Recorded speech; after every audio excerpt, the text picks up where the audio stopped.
Assalamualaikum warahmatullahi wabarakatuh. Saya Siti Nurbadriatul Istiqomah dari pimpinan cabang Aisyah Pencongan.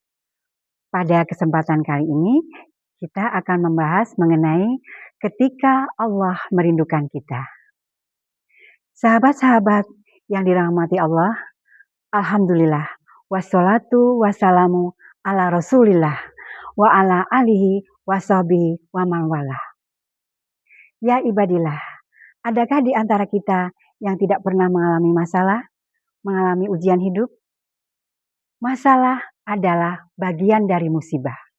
Musibah adalah apa saja yang datang dari Allah Subhanahu wa Ta'ala, baik yang bersifat menyenangkan untuk kita maupun yang tidak menyenangkan. Yang tidak menyenangkan inilah yang kita sebut sebagai masalah.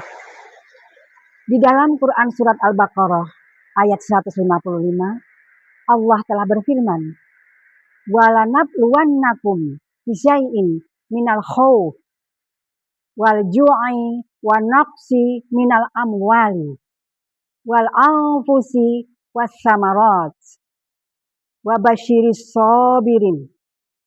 Kami pasti akan mengujimu dengan sedikit ketakutan dan kelaparan, kekurangan harta, jiwa, dan buah-buahan.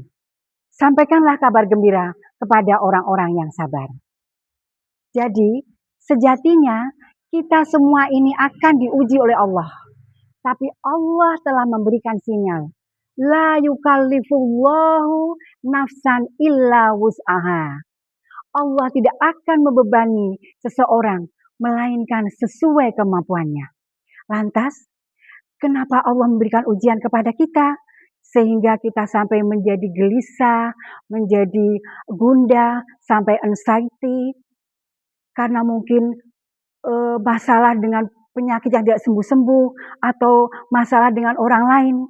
Nah, inilah Allah ternyata merindukan kita.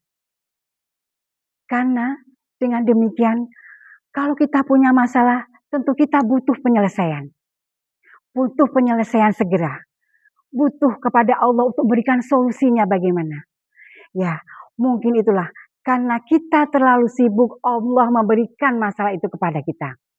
Tapi kemudian, di dalam surat Al-Baqarah ayat 45 disebutkan, "Wasta'inu bis-sabri was-sholat."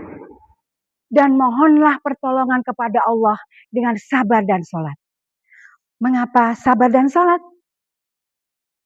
Kesabaran bukanlah kelemahan, melainkan untuk kita agar dapat menghadapi takdir dari Allah ini sambil kita itu bertawakal, ya, sambil kita mencari solusi dengan tenang. Kita mohonkan kepada Allah dengan cara seperti ini, dengan menumbuhkan keimanan kita, itu juga merupakan amal soleh bagi kita. Dan Allah akan memberikan pahalanya karena kesabaran ini. Yang berikutnya, sholat. Sholat adalah sarana untuk menenangkan diri kita, berpikir jernih, mendekatkan kepada Allah Subhanahu wa Ta'ala. Dan ketika kita curhat kepada Allah, waktu yang paling bagus adalah ketika sholat tahajud. Di dalam surat Al-Muzammil ayat 6 disebutkan di situ yang artinya, sungguh bangun malam itu lebih kuat mengisi jiwa. Dan bacaan di waktu itu lebih berkesan. Ya, memang banyak surat-surat dalam Al-Quran yang bisa menyelesaikan permasalahan kita. Antara lain ada surat Ad-Duha dan Al-Insyirah. Jadi kalau kita punya masalah, kita sholat, kemudian pada rakaat yang pertama kita baca surat Ad-Duha. Kemudian yang kedua pada surat Al-Insyirah. Dua surat ini turunnya bersamaan. Ya ibadillah. Jadi hikmah kita ketika kita mendapatkan masalah adalah yang pertama, bersyukur. Karena kita berarti masih diingatkan oleh Allah agar bisa mendekat kembali kepada Allah. Kalau kita punya masalah, tentu kita ingin segera cepat solusinya.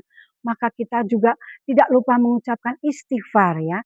Dengan istighfar kita insya Allah akan berkurang dosa-dosa kita. Nanti ketika kita sampai kembali kepada Allah, insya Allah juga dosa-dosa kita sudah terhapuskan.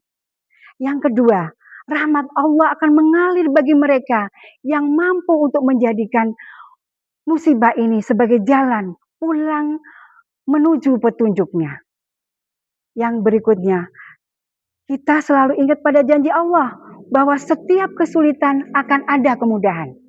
Inna ma'al usri yusra. Dan yang terakhir, dalam proses mencari, menyelesaikan permasalahan, jangan lupa untuk selalu mengamalkan istighfarnya Nabi Yunus ketika Nabi Yunus berada di dalam perut ikan paus. Yang mana termaktub dalam surat Al-Anbiya 87. La ilaha illa anta subhanaka inni kuntu minadzalimin. Tidak ada Tuhan yang bisa disembah, maha suci Engkau, sesungguhnya aku termasuk orang-orang yang zalim. Demikian yang bisa saya sampaikan. Nasrul minallah wa fathun qarib wa basyiril mu'minin ila liqa fi amanillah. Wassalamualaikum warahmatullahi wabarakatuh.